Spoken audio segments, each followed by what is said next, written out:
This was the moment a girl on TikTok with a pretty face and a big bum bum was exposed for being a man in Uganda.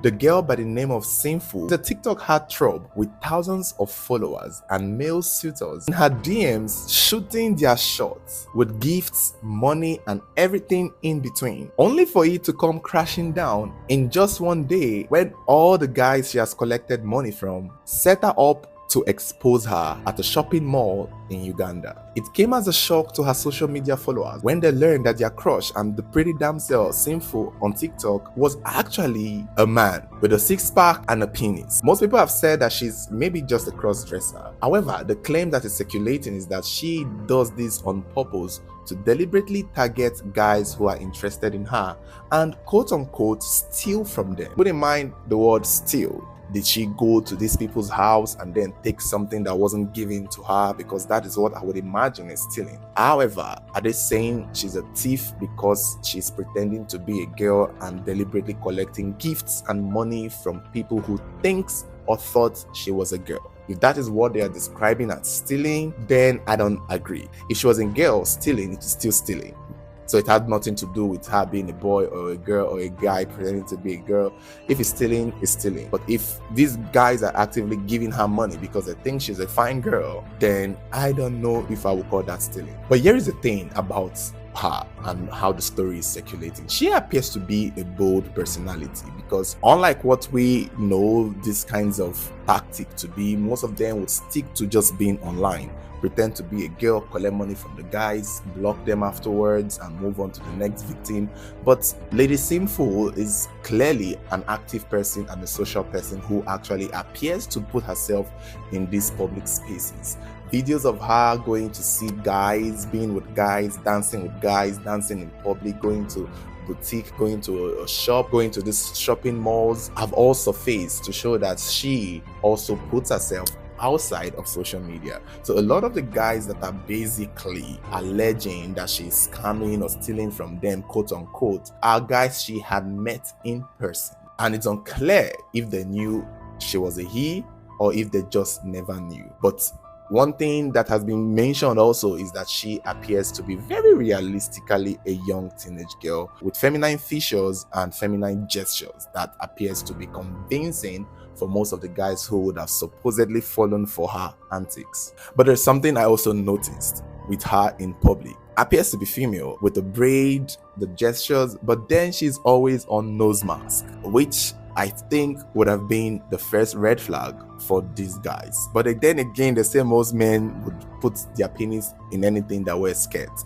So I am surprised that she got away with it for as long as she did, because come on, the nose mask. If I'm to see her in person, girl, you would take off that nose mask. We need to see your face. I mean, they recognize her as Sinfu online, mind you. So the guys she's meeting in person, they know her as Sinfu. So they know this is a TikTok girl that they are seeing. But they don't just know, or we're made to believe that they don't just know that it's a guy. Even though I believe that some of them would know it's a guy. I mean, if you've been with a lot of girls, you should be able to tell a real woman when you see one. I don't know how many young pretty girls will be wearing nose masks in person. If you're on your TikTok page, you don't wear nose mask, and then when we meet in person, you're wearing that bloody goddamn nose mask. Before a dime comes out of my pocket, we gotta see that face and see them mustache, them beards, or them bumps, or maybe them Adam's apple, because something got to give it away. But we are made to become, they're trying to tell us now that they did not know it was a guy. So all right, if you say so.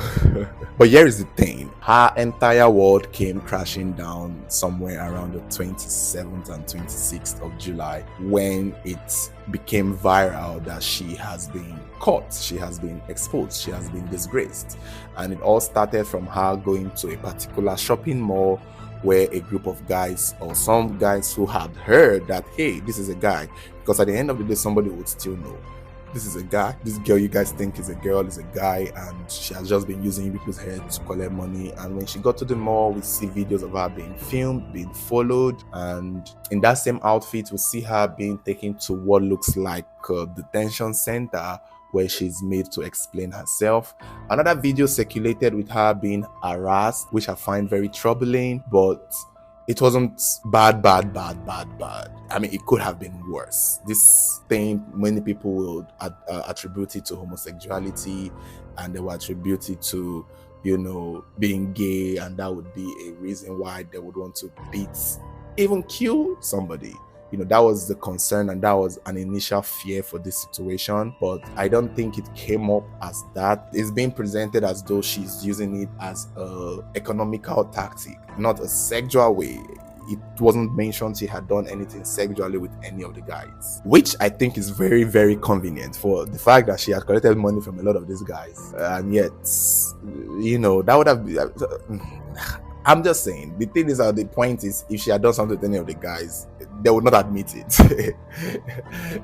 They would rather not admit it, because it takes two to tango. So, but she's being presented as somebody who is dressing and doing all of this to get money from guys. And I think that is her major concern, probably. She's a runs girl. She's all about her money. She's all about the money. Run, bitch, better have my money kind of shit. She's not here to do any other thing other than get her money.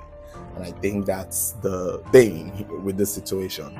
So when she's put in this room, she's being interrogated, she's being questioned, she is asked to take off the clothes. She resisted a little bit. Eventually, she knew that she was being recorded. She sensed that she's going to be exposed on the internet, which she didn't want. But at some point, she handled it with a little bit of grace. It's a bit awkward to watch, to see her get stripped of her dignity or of the persona she's putting out, but especially when it's against her will. But at the same time, the authorities or the people who are in charge of handling the case may have handled it well, with a little bit of compassion. Aside the video I saw of her being hit and beaten a little bit, I noticed there were no visible bruises. Glory be to God.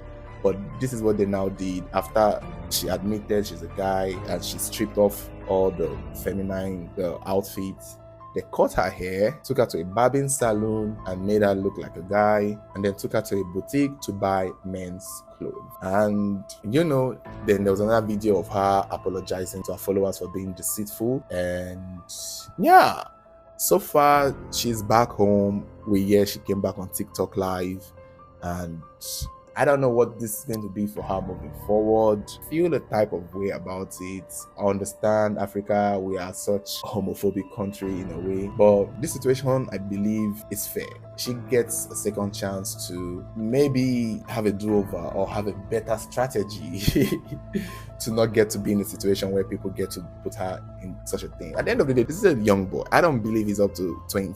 This looks like she is a 18, 19, 20. I don't think this is more than a 20-year-old. So at the end of the day, this is someone's son, this is someone's child. And if I don't even know how to use that, but if she's doing this for money, then obviously the economy is tough. Get her a good brokerage, and I will most likely do this to hustle and get money and block people. So that I'm not meeting anybody with a nose mask. I'll just be blocking people. But I guess that's something to also consider. And it's an experience that was maybe bound to happen, because at some point I feel like if she's posing as a girl continuously, it will come out at some point.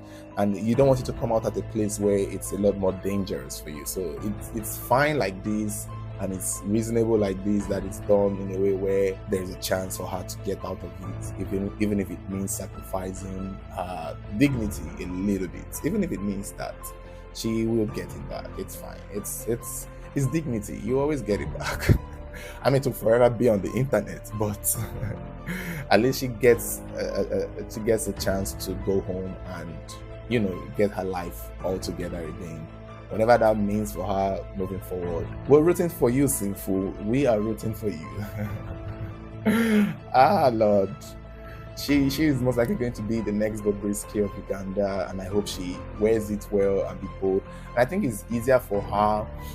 Maybe I might be wrong. I don't know how the community in Uganda is, but over here in Nigeria, necessarily is a lot more upscale acceptable if you indicate that you're a guy posing as a girl. That would be less deceitful. That way, anybody who is into that will come. Like we have the Bobrisky, Area Mama of Abuja, and some other cross-dresser that present as cross-dresser or as trans. And I think we're coming to a community where we are now like, okay, it's a lot better that way, that we know that, oh, this is who you are. You're a guy dressing as a girl, and it's fine to an extent, or should I say it's acceptable to an extent, as compared to adequately or completely posing as a cisgender woman. And that can be deceitful for guys who are out there chasing you only to find out that they're chasing their fellow guy. It leads to people doing crazy things, given the level of homophobia. So yeah, that's just it. You guys let me know your thoughts.